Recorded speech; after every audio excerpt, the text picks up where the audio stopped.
holiday kay libur day man karong adlaw. So na may pista laagon ta.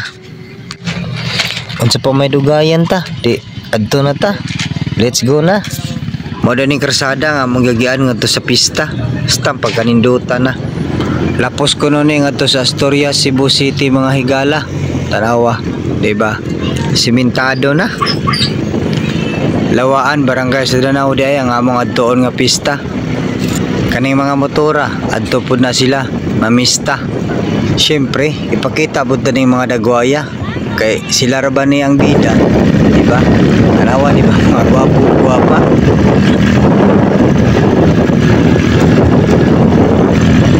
Dili po sa pagpanghambo pa. Nindot po ning mga bukira ang among gigyan padulong ato sa pista. Kapila ra may istorya. Abot na ta. Magampo sa ta. Pasalamat ba? Nga safe ta naabot diring dapita. Lord, salamat nga giubanan mo kami sa among biyahe padung diri sa pista. Nga naabot bidire nga safe ra. Kining tanan among gipangayo pinagi ni Kristo among Ginoo. Amen. Humana matag-ampo ang sa pedugayan adto na nato ang balay nga naghikay. Way duha-duha so diretso basig mohotan pa ta sa handa nila. Tanawa, di ba looy kayo nga nagkaon nga murang usa? Bahala na basta mabusog lang ta. Awara ko ng tawhana. Murag makakaon sa kasimana perting gutuma. Awa, di ba horot tayo ng isandok niya? Bukog na lang ibabili niya. Pertik hana niya gutuma.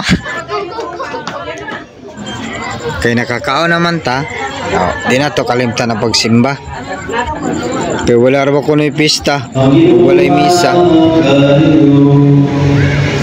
Manaw sa kanimo. St. Joseph day ang gipistahan ni ining simbahan na. Dili sa ta magsaba-sabaha kay magampo sa ata.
O siyempre uli na ta sa dugayan pa, nakasimba na, busog pa. Salamat sa inyong pagtanaw ha. Sa sunod na pod pista, bye bye.